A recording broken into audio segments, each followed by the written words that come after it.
परमात्मा की, सदगुरु बंदी छोड़ कबीर साहिब की, सभी संतों की, सभी भक्तों की, आज के आनंद की, सकल हंस को बंदगी, साहिब बंदगी। तो परमात्मा की अपार कृपा आज इस क्षेत्र में हुई है। मालिक की अपार कृपा होती है तो कहीं पर भी मूल ज्ञान का प्रचार प्रसार होता है, और उस प्रचार में जो भी भगत आते हैं, बहुत बड़े भाग होते हैं उन जीवों के जो अपने पूरे जीवन में एक बार भी सत्संग को सुन पाते हैं। क्योंकि सत्संग तो वो सारी उम्र से सुन ही रहे होते हैं। कोई ना कोई गुरुजी, कोई ना कोई महात्मा, कोई ना कोई संत कुछ ना कुछ बता ही रहा होता है, लेकिन जो असली चीज है वो समझ में आए, वो सुनाई दे, ये बहुत बड़े भागों वाली बात होती है। तो इसलिए कबीर साहब हमेशा यही समझाते रहे कि पहली बात तो आपने कभी किसी का सत्संग मिस नहीं करना है, सत्संग सबके सुनो। गुरु मेरे सभी बड़े, अपनी अपनी ठौर। अगर आप आज यहाँ पे आए हैं, अब देखो कई भगत हैं, मधु परमहंस जी के शिष्य हैं, कोई जब बाबा जय गुरुदेव के शिष्य हैं, कोई राधा स्वामी था, कोई धन सदगुरु में था, कोई सतपाल जी महाराज के कितने शिष्य आए हुए हैं। तो ऐसे ही अलग अलग गुरुओं के शिष्य जो हैं वो आगे बढ़ते हैं। जब अपने ज्ञान से आगे का ज्ञान मिलता है तो उनकी तरक्की होती है, लेकिन तरक्की उसकी होती है जो किसी गुरु के पास हो। अब कई ऐसे आते हैं जो जिनका कोई गुरु नहीं होता, तो इसका मतलब ये नहीं कि उनका कोई गुरु कभी नहीं था, ऐसा नहीं है। अगर कोई हमारा सत्संग सुन के आता है और बिना गुरु के आ जाता है, इसका मतलब उसने पुराने जन्मों में इतना सत्संग सुना, इतना सत्संग सुना है कि उसको इस जन्म में कोई गुरु अट्रैक्ट ही नहीं कर पाया, कोई गुरु उसको आकर्षित कर ही नहीं पाया। यानी वो सीधा हमसे जुड़ रहा है, इसका मतलब उसने 12वीं पहले ही कंप्लीट कर रखी है, अब सीधे कॉलेज में एडमिशन हो रहा है उसका। तो ये भी बड़े बड़े भाग होते हैं जीवों के जो इस ज्ञान को समझ के गुरु धारण करते हैं। गुरु धारण करना तो सबसे जरूरी है इस जीवन में। साहिब कह रहे तरक्की बिल्कुल होगी, आपका बच्चा डॉक्टर जरूर बनेगा, लेकिन कब बनेगा? जब आपका बच्चा LKG UKG पहली दूसरी 5वीं 10वीं 12वीं पढ़ के आगे बढ़ेगा। और कोई कहे नहीं जी हम LKG ना करवाते अपने बच्चों को, हम पहली दूसरी 5वीं में ना डलवाते बच्चों, हम तो डॉक्टर बनाएंगे सीधे। तो उसके लिए कबीर साहब ने बिल्कुल मना किया कि नहीं, गुरु तो सारे धारण करने ही पड़ेंगे आपको, लेकिन फिर भी आपको सच्चे गुरु की पहचान पता होनी चाहिए। जैसे हमने बच्चे को डॉक्टर बनाना है तो हमें पता है ना कि डॉक्टर कहाँ बनाया जाता है। कहाँ बनाते हैं? MBBS कॉलेज में। जिस कॉलेज में MBBS है वहीं पे डॉक्टर बनेगा, बन के निकलेगा। हम कभी ये नहीं सोचते कि 5वीं क्लास में डॉक्टर बन के निकल जाएगा, 7वीं में 10वीं में 12वीं में डॉक्टर बन जाएगा, कभी नहीं। क्योंकि हमें पता है कि वो उसका टारगेट कहाँ पे है, कहाँ पहुंचना है। इसी प्रकार हमें गुरु का भी पता होना चाहिए कि पूरा गुरु मिलना आखिर इसका मतलब क्या है। क्योंकि हर इंसान यही कह रहा है मेरा गुरु पूरा, मेरा गुरु पूरा। अब पूरे का मतलब ही नहीं पता है कि मेरा गुरु पूरा इसका मतलब क्या है। इसका मतलब है ज्ञान आधार से पूरा, यानी मेरे गुरु ने जो मुझे ज्ञान दिया वो पूर्ण ज्ञान दे दिया, वो ज्ञान अधूरा नहीं रहा। और बाकी जो गुरु हैं वो ज्ञान तो दे रहे हैं लेकिन अधूरा। अधूरे ज्ञान और पूरे ज्ञान में जिस दिन फर्क समझ में आ जाएगा, उस दिन सारी कहानी समझ में आ जाएगी कि अधूरा क्या होता है, पूरा क्या होता है। तो वाणी समझा रही है कि अपने पूरे गुरु को पहचानो। पहले कैसे पहचानोगे? जब परख करोगे। शब्द विवेकी पारखी सो माथे का मोर, यानी शब्द की परख करोगे विवेक के द्वारा, तब समझ में आएगा गुरु पूरा क्या होता है। उसकी पहचान क्या बताई है? सोई गुरु पूरा कहावे, जो 2 अक्षर का भेद बतावे, एक छुड़ावे एक लखावे, तब प्राणी निज घर को जावे। बिल्कुल क्लियर 2 लाइनों में सारा भेद खोल दिया है कि पूरा गुरु किसी के कहने से नहीं होता कि 5,000 5 लाख 5 करोड़ बंदा कह दे कि मेरा गुरु पूरा है तो वो पूरा ही हो गया। आजकल लोगों को इंटरव्यू दे दे के साबित करवाया जा रहा है कि मेरा गुरु पूरा है, मेरा गुरु पूरा है। पूछो कैसे पूरा है? कहता मेरे कैंसर ठीक हो गया, मेरी किडनी ठीक हो गई, मुझे पेशाब का रोग लगा था वो ठीक हो गया, मुझे ऐसा था वैसा था वो। अरे ये काम तो एक आम डॉक्टर भी कर सकता है। कितने हॉस्पिटल्स हैं जहां पे डॉक्टर के पास जाते हैं लोग और अपना इलाज करवा के वापस आ जाते हैं। इसमें गुरु की क्या जरूरत है? फिर कल को कहने लग जाओगे मेरा टायर पंचर हो गया था, गुरु की दया से पंचर अपने आप ठीक हो गया।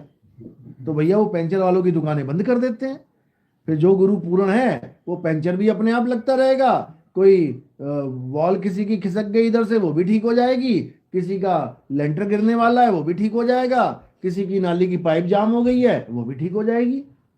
अरे भाई, गुरु का काम ये नहीं होता है। गुरु का काम होता है तुम्हें तुम्हारा सत्य स्वरूप लखा देना। एक छुड़ाए एक लखाए तब प्राणी निज घर को जाए। इतनी सी बात है, लेकिन समझने में पूरा जीवन लग जाता है। अब एक छुड़ाए में क्या छुड़ाना है? जो बाकी गुरु पकड़ा रहे हैं वो छुड़ाए। क्या पकड़ा रहे हैं? कोई जाप पकड़ा रहा है, कोई अजपा जाप पकड़ा रहा है, कोई अनहदनाद पकड़ा रहा है, इसी को छुड़वाना है। कोई कह रहा है सांसों में जाप जपो सोहंग सोहंग, कोई कह रहा कोहंग कोहंग, कोई कह रहा ओहंग ओहंग, कोई कह रहा सतगुरु सतनाम सतगुरु सतनाम। ये सांसों के जाप में सबको फंसा दिया। और साहिब कह रहे हैं जाप मरे अजप्पा मरे। हटा दिया साहिब ने वहां से। जो मंत्रों में फंसा रहे हैं, जपो बेटा राधे राधे राधे राधे राधे, राम राम राम राम, अल्लाह अल्लाह अल्लाह, वाहेगुरु वाहेगुरु, ये सारे अक्षर हैं। ये 52 अक्षर है, जीव का खेल है सारा। वो गुरु इस जीव के द्वारा दुकान सजा के बैठा है अपनी। 52 अक्षरों की दुकान है, आओ 52 अक्षर लेके घर चले जाओ। और कैसे दे पा रहा है? क्योंकि ये जीव है। जिस दिन जीव कट गई उस दिन दुकान खत्म, खेल खत्म हो गया। अब वो ना राम बोल पाए, ना श्याम बोल पाए, ना हनुमान बोल पाए, ना अल्लाह बोल पाए, ना वाहिगुरु बोल पाए। यानी जाप वाला खेल खत्म। क्यों? ये सारे नाम इस जीव के आधार से बोले जा रहे थे। तो साहिब ने कहा 52 अक्षर जीव आधारा और आदि अक्षर जीभ्या से न्यारा। वहां पर जीव का कोई खेल ही नहीं है। वाही को सत सिमरण कहिए। और ये क्या है? असत सिमरण। ये नकली माल है, वो असली माल है। जो 52 से परे है वो असली चीज है, और जो 52 में है वो नकली है। वाही को सत सिमरण कहिए और सिमर सिमर नर उतरो पारा। यानी अब उसका सिमरण करना है जो 52 में नहीं आता। और 52 में कौन नहीं आता? तुम्हारा आत्म स्वरूप। ये 52 में नहीं आता, बाकी सब 52 में आता है। और जो गुरु 52 में उलझा देता है उसी को काल का दूत बोला है कबीर साहब ने। कबीर सागर में जहां पर भी आता है काल का दूत आएगा, काल का दूत आए, ये वही हैं, यही गुरु लोग हैं जो तुम्हें 52 में उलझा रहे हैं। तो कह रहे हैं जो नर पड़े 52 के फेरा, और सो नर जानो काल के चेरा। और जब 52 का टूटे डोरा, सहजे छूटे काल झकोरा। और फिर नहीं आए फिर नहीं जाए, सार शब्द में रहे समाए। जो सच्चा गुरु होगा वो तुम्हें ये नहीं बोलेगा चलो सतलोक चलते हैं, चलो अलग लोग चलते हैं, चलो अगम लोग अनामी लोग चलते हैं। सच्चा गुरु क्या बोलेगा? चल बेटा शब्द में चलते हैं, क्योंकि हमारा ठिकाना शब्द है। सूरत समाए शब्द में। तो जब सूरत शब्द में समाएगी तो ठिकाना क्या हो गया सूरत का? शब्द। जैसे अभी हम कहाँ समाये हुए हैं? इस मकान में समाये हुए हैं, तो ये हमारा ठिकाना है। तो कह रहे रहना नहीं देश बेगाना है, और ये धरती कागज की पुड़िया, बूंद पड़े घुल जाना है। और ये संसार झाड़ी और झाकर, अरे उलझ पुलझ मर जाना है। और कहें कबीर सुनो भाई साधो, सतगुरु नाम ठिकाना है। ये है ठिकाना, सतगुरु का नाम ही ठिकाना है। उस नाम में ही रम जाना है तुमने, उस नाम में रमण करना है। इसी का इशारा गीता में मिला है, अध्याय 3 17वां श्लोक। हे अर्जुन, जो अपनी आत्मा में रमण करते हैं, यानी जो अपनी आत्मा में रम गए, जो अपनी आत्मा में संतुष्ट हैं, जो अपनी आत्मा में तृप्त हैं, उनके लिए कोई धार्मिक कर्म कर्तव्य लागू ही नहीं होता। उनको कुछ करने की जरूरत ही नहीं है। ना कोई मंत्र, ना कोई जंतर, ना कोई तंत्र, कुछ भी नहीं करना है। बस अपनी आत्मा में रमे रहो। कैसे रमोगे? जब तुम्हारे जीवन में भेदी गुरु आएगा, वो तुम्हें मंत्रों से दूर करेगा, राधे राधे छुड़वा देगा, हरे कृष्णा छुड़वा देगा, राम राम छुड़वा देगा, अल्लाहु अल्लाहु छुड़वा देगा, वाहिगुरु वाहिगुरु छुड़वा देगा, कबीर कबीर छुड़वा देगा, सारे नाम छुड़वा देगा। और क्या लखाएगा? तुम्हें तुम्हारा आत्म स्वरूप लखाएगा। एक छुड़ाए एक लखाए तब प्राणी निज घर को जाए। फिर वहां पर देह का कोई खेल नहीं रह गया, वहां गुरु देही नहीं रहा, वहां गुरु कौन हो गया? विदेह हो गया, शब्द गुरु हो गया। वहां पर देह वाला खेल ही खत्म हो गया। देह का खेल तो यहां तक है, गुरु जी ऊपर बैठे हैं, चेला जी नीचे बैठे हैं, यहां तक है ये खेल। और जब भक्ति करोगे तब क्या होगा? कहते गुरु को कीजिए दंडवत और कोटि कोटि प्रणाम, और कीट न जाने भृंग को, और गुरु कर ले आप समान। तब मुझ में और आप में कोई फर्क नहीं रहेगा। कब? जब तुम अपने स्वरूप को जानोगे। और तुम अपने स्वरूप को जान नहीं पाओ, कहो तो मैं तो खुद नितिन दास हूं। नितिन दास क्या चीज है? मैं ही नितिन दास हूं। अरे स्वरूप तो जान ले पहले, नितिन दास तो तू हो ही जाएगा। नितिन दास यहां नितिन दास ही बनाने आया है सबको, लेकिन स्वरूप तो जान लो। केवल कथनी ज्ञान लेके कि हाँ मैं भी आत्मा, वो भी आत्मा, तू भी आत्मा, हम सब एक हैं, हम सब बराबर हैं, तब समझ में आएगा। जब पाओगे तब पता लगेगा हम सब बराबर हैं। कैसे बराबर हैं? बातों से बराबर थोड़ी नहीं हो जाएंगे भाई। प्रधानमंत्री भी एक आम आदमी है, तुम भी एक आम आदमी हो। आम आदमी क्यों बोला? हड्डी मांस, आंख कान बाल खाल सब में एक जैसा है, लेकिन उसका औहदा और तुम्हारा औहदा, अरे जमीन आसमान का अंतर होगा। तुम उसके बराबर कब पहुंचोगे? जब तुम इलेक्शन लड़ोगे, तुम्हें वोट पड़ेंगी और तुम पीएम की कुर्सी पे बैठोगे, तब तुम कह सकते हो भैया तुझ में मुझ में कोई फर्क नहीं है, नहीं है। और ये कब होता है? जब शीश दिया जाता है। शीश दिया क्या किसी ने?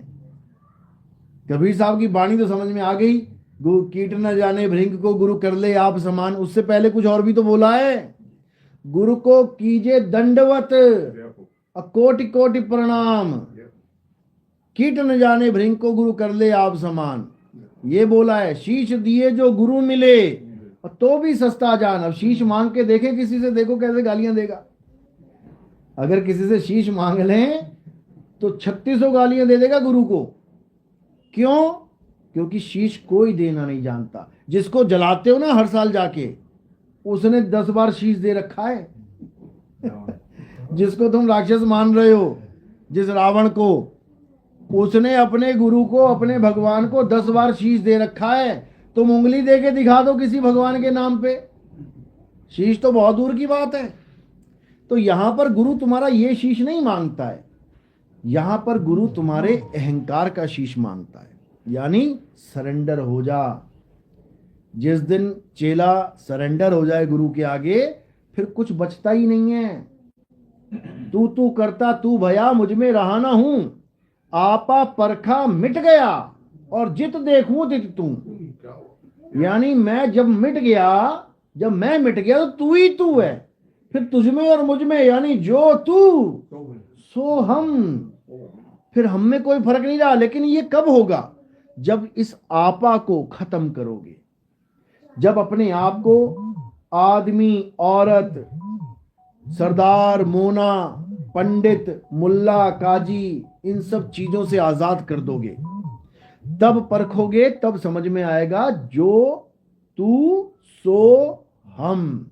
ये अवस्था तब बनेगी जाके, ये बातों से नहीं बनेगी कि हमारे सत्संग सुने किसी ने और अपना YouTube चैनल बना के गुरुजी बन गया। 84 में पूंछ लगेगी, पीछे मक्खियां उड़ानी पड़ेंगी पूंछ से, तब समझ में आएगा कि क्या होता है ये 84 का खेल। अभी नहीं समझ में आ रहा है। अभी तो लग रहा है कि मेरी फोटो आ गई YouTube पे, उसको ये भी नहीं पता कि ये तेरी फोटो है भी कि नहीं। उसको ये भी नहीं पता कि जिस फोटो को तू डाल रहा है वो तू है भी कि नहीं। क्यों? क्योंकि स्वरूप ज्ञान नहीं है। स्वरूप ज्ञान नहीं है। जो अपनी फोटो को देख के इतरा रहा है ना, उसको स्वरूप ज्ञान नहीं है। वो उलझ गया उस फोटो में। यानी वो किससे प्रेम कर बैठा? वो उस शरीर से प्रेम कर बैठा जो उसका नहीं है, उसका स्वरूप नहीं है। किसका? ये देव निरंजन सकल शरीरा। उसने बाकी शरीरों को हटा के एक से मोह कर लिया, ये है, ये हूं मैं।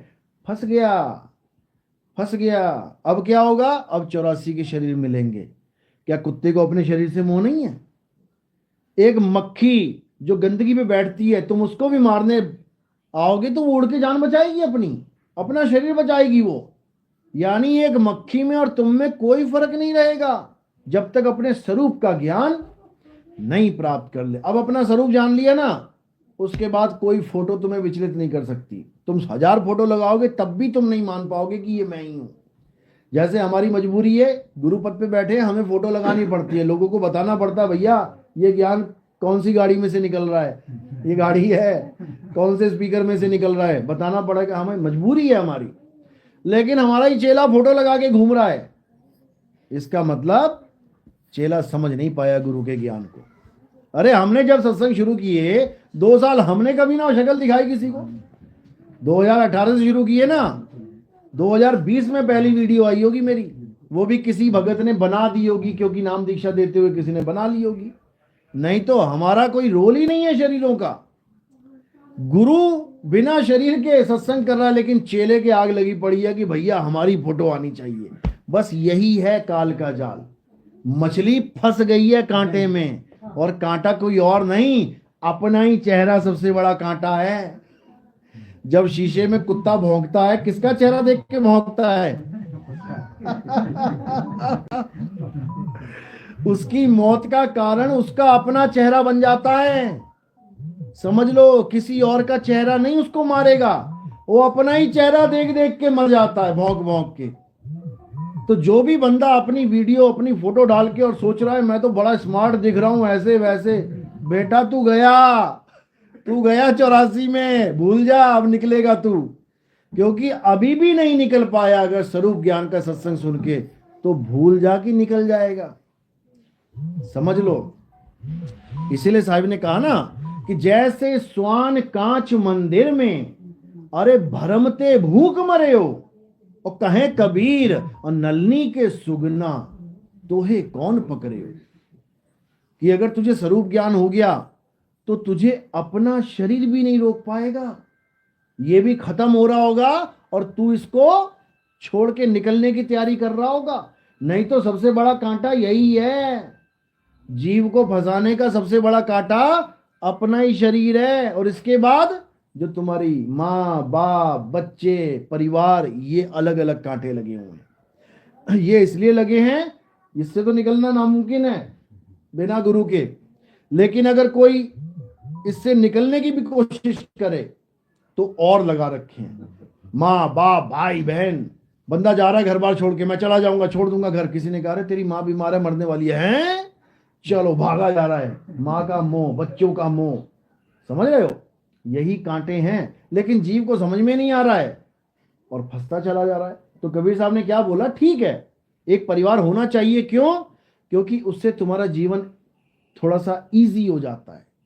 तुम्हारे कपड़े धोने के लिए तुम्हारे पास टाइम नहीं है, बाहर काम कर रहे हो, तो क्या करते हैं, शादी कर लेते हैं, आएगी कपड़े धोती रहेगी, खाना खिलाएगी बनाएगी, यानी तुम्हारा जीवन थोड़ा सा आसान हो गया।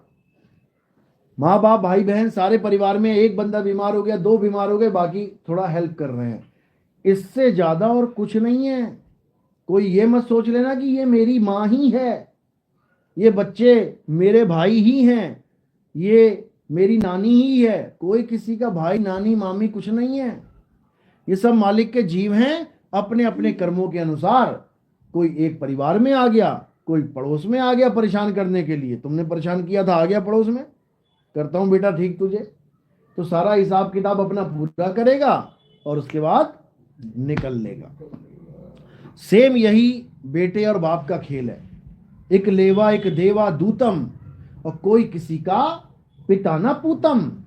अखबार देख लो, टीवी में देख लो, मोबाइल पे लिख लो कि पिता ने पुत्र का कत्ल किया, तुम्हारे सामने 36 स्टोरियां आ जाएंगी। तुम एक बार यूट्यूब पे लिख दो पुत्र ने पिता का कत्ल किया, फिर देखो तुम्हारे पास लाइन लग जाएगी। तो भैया फिर रिश्ता कहाँ है, कौन सा रिश्ता, कैसा रिश्ता, ये तो कातिल है एक दूसरे के, ये तो कातिल हैं, ये पिता पुत्र कहाँ हैं। लेकिन ये सब होता है केवल माया के कारण, सारे नहीं मार रहे हैं, माया का खेल है, पिछले जन्मों का खेल है, कब किसने क्या किया है। क्योंकि हम तो इस जन्म को देख रहे हैं ना, कोई महात्मा है, कोई साधु है, हम तो इस जन्म में देख रहे हैं ना, बचपन से साधु है जी, बहुत बचपन से महात्मा है, पिछले जन्मों में क्या करके आया है तुम सोच भी नहीं सकते। जा रहा है सत्संग में, ट्रक आया, दोनों पैर कुचल गया। अब तुम कह रहे हो यार सारी उम्र हो गई इसको, ये साधु बाबा को भक्ति करते हुए, अरे यार बड़ी दुर्गति होगी इसकी, तो इसके तो दोनों पैर कट गए। क्यों? क्योंकि तुम्हारी बुद्धि केवल इस जन्म तक चल रही है, तुम केवल इस जन्म को देख रहे हो, लेकिन जो प्रकृति है वो जन्मों जन्मों का हिसाब लेके बैठी है। वो देख रही है कि ये पिछले जन्म में क्या था, ये एक राजा था, क्या किया इसने, एक आदमी आया और उसको गलत फैसला करवा के उसके दोनों पैर कटवा दिए। अब बेटा पैर कटवाए हैं तो फिर कटेंगे, बस यही प्रकृति का नियम है, जो करोगे सो भरोगे, समझ लो। और सबसे बड़ी दुविधा यह है कि हमारे धर्म में जितने भी देवी देवता या जितनी भी हम कहानियां सुनते हैं, कोई महाभारत की, कोई रामायण की, ये सब के सब श्रापित हैं, ये श्रापित हैं, श्राप खा खा के आके स्टोरियां बना के गए हैं यहाँ पे। जितने भी तुम देखोगे किसी ना किसी को श्राप जरूर लगा हुआ होगा। आप देखो, खोजो, अगर राम जी का भी जन्म हो रहा है तो श्राप के कारण, सीता जी का जन्म हो रहा है, वनवास हो रहा है, श्राप के कारण, कृष्ण जी के पैर में तीर लग रहा है, श्राप के कारण, भीष्म पितामह को इतने कष्ट झेलने पड़ रहे हैं श्राप के कारण। अब भीष्म पितामह की स्टोरी सुन लो, लोग कहते हैं भीष्म पितामह बहुत बढ़िया ऐसे वैसे, अगर उसकी पुराने जन्म की स्टोरी सुनोगे तो बहुत बड़ा धूर्त था वो। धूर्त क्यों बोला है? धूर्त का मतलब होता है जो ये सोचता है कि बेटा हम तो डूबेंगे, सनम तुम्हें भी ले डूबेंगे, समझे? वो ऐसा इंसान था। क्या स्टोरी है उसकी, समझ लो।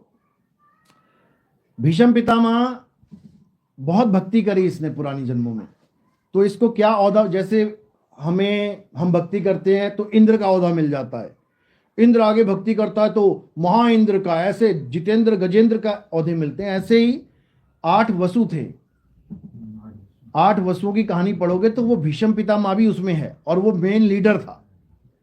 8 वसुओं में भीष्म पितामह मेन लीडर था। तो क्या हुआ, अपनी 8 वसु घूम रहे थे अपनी बीवियों के साथ। अब जैसे हमारे गांव में कोई आ जाए घूमता हुआ और उसे हमारी कोई मुर्गी या कोई बकरी या कोई भैंस या कोई गाय पसंद आ जाए और वो उसको हमसे बिना पूछे चोरी करके ले जाए, तो हम क्या करेंगे?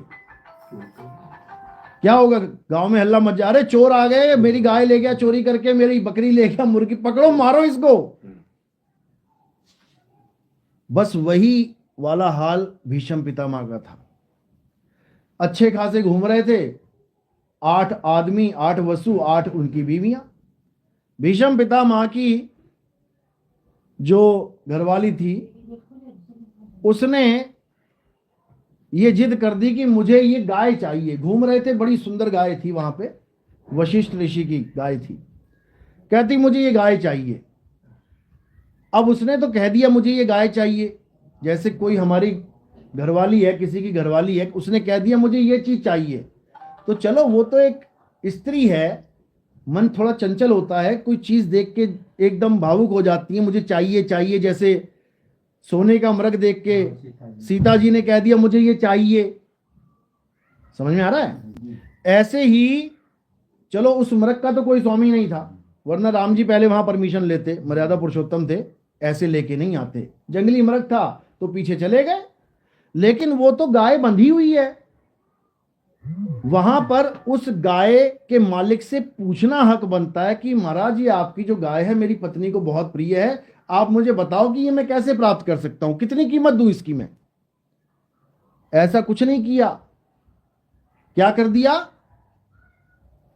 बाकी के जो 7 वसु थे उनको भी साथ में ले लिया, क्योंकि ये कहते हैं ना धूर्त आदमी क्या करता है, जब कोई कांड करने वाला होता है ना तो 2 4 5 को और साथ में ले लेता है कि मैं अकेला क्यों मरूं, ये भी मरेंगे।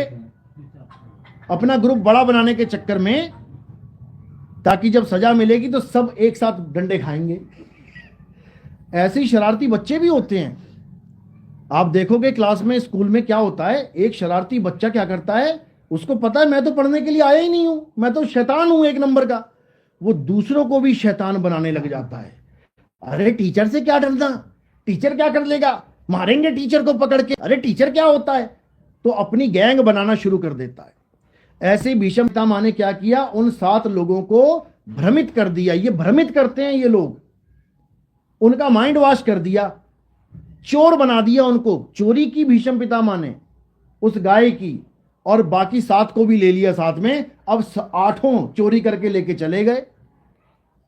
अब क्या हुआ, अब जब वशिष्ठ जी को पता लगा कि मेरी गाय चोरी कर ली इन लोगों ने, ये तो चोर हैं एक नंबर के इन्होंने श्राप दे दिया कि जाओ बेटा, बहुत ऐश कर ली स्वर्ग में, अब सड़ो जाके मृत्यु लोक में और महाकष्ट पाओ। अब जब ये खबर वहां पहुंची, अब थर थर कांपे सारे, क्योंकि चोर चोरी तो कर लेता है, लेकिन जब सजा मिलती है ना, तब बेचारे की हालत खराब होती है। अब भागे, फिर भागे, बचाओ गुरुजी, छोड़ दो, क्षमा करो। 8 के 8 पहुंचे। तब क्या हुआ, माफी मांगने लगे। तो गुरु होता है भाई। उसने कहा, उसने दिव्य दृष्टि से देख लिया कि यार ये 7 लोग तो निर्दोष हैं, क्योंकि असली कीड़ा तो ये है, इस कीड़े को ठीक करना है, इन लोगों को माफ कर देते हैं, लेकिन श्राप दिया ले नहीं सकता वापस। तो उसने क्या किया, उसने एक हल बता दिया इसका कि ये काम करो, जन्म जरूर लो, और गंगा के, क्योंकि गंगा को भी श्राप लगा हुआ था ब्रह्मा जी का कि तू भी औरत बन जाके, तो इन दोनों ने ऐसे सिस्टम बना दिया कि गंगा का पुत्र बन के आएंगे हम 8। और इस श्राप से मुक्ति कैसे मिलेगी कि जैसे ही पैदा होंगे गंगा हमें पानी में डुबो दे, यानी बच्चे को ही गंगा में डुबो देना है, तो उसको महाकष्ट नहीं आएगा। थोड़ी देर के लिए आया, प्राण निकले, चला गया अपने घर। इसीलिए कहते हैं कि गंगा मुक्ति प्रदान करती है। मुक्ति किसको प्रदान कर रही है, अरे पैदा होते ही डुबाओ तब मुक्ति प्रदान हो रही है। जिसको मुक्ति चाहिए, बच्चा पैदा करो, गंगा में डाल दो, मिल गई मुक्ति। कर्म करने के बाद मुक्ति थोड़ी नहीं मिल रही, उसके बाद तो कर्म भोग होता है। तो ये हल उनको पता लग गया कि भाई ये सबसे आसान है। देखो, मरना स्वीकार कर लिया उन लोगों ने, उन 7 ने मरना स्वीकार कर लिया कि हमें जैसी पैदा होंगे माताजी हमें डुबो देना, हमारा काम बन जाएगा। तो 7 को तो उन्होंने डुबो दिया, लेकिन 8वें के लिए क्या बोला ऋषि ने, कहता इसको नहीं मौत मिलेगी, इसको मौत भी नहीं देंगे हम। ये है असली फसाद की जड़, ये है असली गंदगी, इस गंदगी को धोएंगे, इसको इतना कष्टमय जीवन देंगे, इतना कष्टमय, तब जाके इसकी चोरी का पाप खत्म होगा। इसीलिए महाभारत में सबसे कष्टमय जीवन किसका है, भीष्म पितामह का है। ना बीवी का सुख, ना राज का सुख, राजा होते हुए, बाप राजा है, बेटे को राज ही नहीं मिल रहा, सुंदर सुडौल शरीर है, सब कुछ है, घरवाली नहीं मिल रही, उसके बाद इच्छा मृत्यु भी मिली तो मौत नहीं मिल रही, ऐसा मारा कि मौत भी नहीं हो रही है।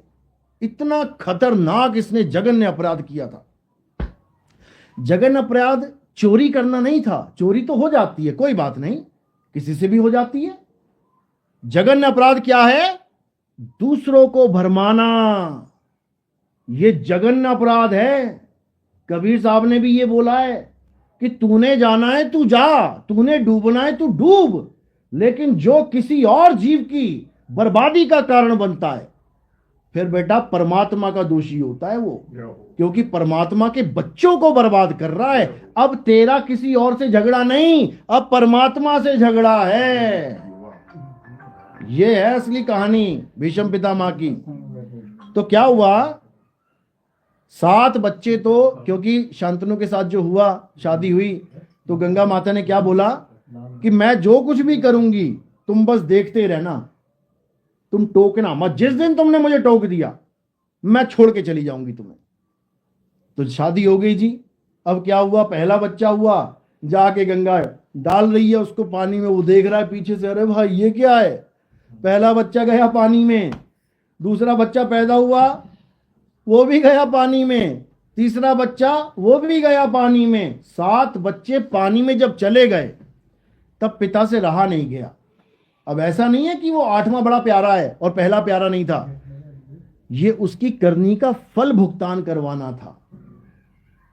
तो काल भगवान ने क्या किया, शांतनु के अंदर खलबली मचा दी, इसको रोक, क्यों, ये असली दोषी है, इसको सजा मिलेगी।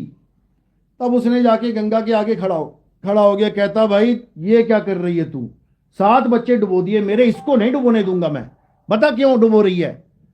तो उसने बता के चली गई, तो वो रह गया हाथ में। अब जब बता के चली गई तो पिता ने क्या किया, अब पिता को पता लग गया कि भैया ये तो बहुत खतरनाक खेल हो रहा है, उसको इच्छा मृत्यु का वरदान दे डाला। भीष्म पितामह को उसी के पिता ने इच्छा मृत्यु का वरदान दिया था। वो वरदान भी उसके लिए मुसीबत की जड़ बन गया था, क्योंकि अगर वो वरदान ना होता उसके पास, अगर वो वरदान ना होता उसके पास, तो वो कभी अपने गुरु से जंग नहीं लड़ता। वो अपने गुरु से भिड़ गया इस चक्कर में कि मेरे बाप ने मुझे वरदान दे रखा इच्छा मृत्यु का, ये गुरु क्या करेगा। और वो समझ नहीं पाया कि जिसको तू द्वारिकाधीश कृष्ण जी कर रहा है, वो उसी का रूप है, वही कृष्ण है, सामने गुरुजी बन के खड़ा है तेरे। जिसको अपने 100 जन्म याद थे, वो ये नहीं याद कर पाया कि ये कौन है, समझ लो। यानी उसका वरदान उसके लिए अभिशाप बन गया, वो अपने गुरु से ही भिड़ गया। अगर उसको ये वरदान ना होता, उसकी हिम्मत नहीं थी कि अपने गुरु से भिड़ता, तो उसका भी फल मिला, उसे गुरु से भिड़ने का भी फल मिला। क्यों, क्योंकि उसने जो 101 जन्म में पहले जिस सांप को फेंका था झाड़ियों में, इस प्रकृति ने 100 जन्म तक उसका कोई हिसाब नहीं दिया, उससे हिसाब नहीं लिया। और 100 छोड़ो, हजारों जन्म उससे लेती ही ना, क्या पता, कई लोग मर जाते हैं पैरों के नीचे आके। लेकिन जब उसने गुरु से पंगा ले लिया और गुरु को हराने के लिए अपने वरदान का गलत यूज करने लग गया, तब उसका हिसाब किताब चालू हो गया, तब उसका हिसाब किताब चालू। अब उससे जो गलतियों से भी गलतियां हुई थी, अब उसका हिसाब देना पड़ा। अब उस सांप का हिसाब ऐसा देना पड़ा कि मार मार के छेद कर दिए उसके, मौत को तरसता रहा कि मौत आ जाए, मौत भी नहीं आएगी, वरदान मिला हुआ है कि जब तक तू खुद नहीं चाहेगा, यानी तू ही अपनी मौत का कारण बन। जो तू अहंकार में डूबा है कि मुझे कोई नहीं मार सकता, बेटा तुझसे ही तुझे मरवाएंगे। ये खतरनाक माया है, ये बड़े बड़ों के हवा निकाल देती है, धुरंधर है ये, समझ लो। मेरे पास एक ऐसी गन है, इस गन के सामने कोई नहीं टिक सकता, बेटा इसी गन से तू अपना कत्ल करेगा। और लोग सोच रहे हैं भीष्म पितामह बहुत बड़ी हस्ती है, अरे वो श्रापित है, श्रापित। और सबसे बड़ा श्राप है कि वो दूसरों को भ्रमित करता है, वो दूसरों के कान भरता है, उसका काम ही यही है कि दूसरों को बेवकूफ बनाना और दूसरों को दोजक में पापी बना के खड़ा कर देना, यही उसका काम है। पहचानना है उसको और उससे दूर हो जाना है, नहीं तो बाकियों की भी हालत खराब हो जाएगी, फिर मर मर के मुक्ति लेनी पड़ेगी जैसे बाकी साथ ने ली।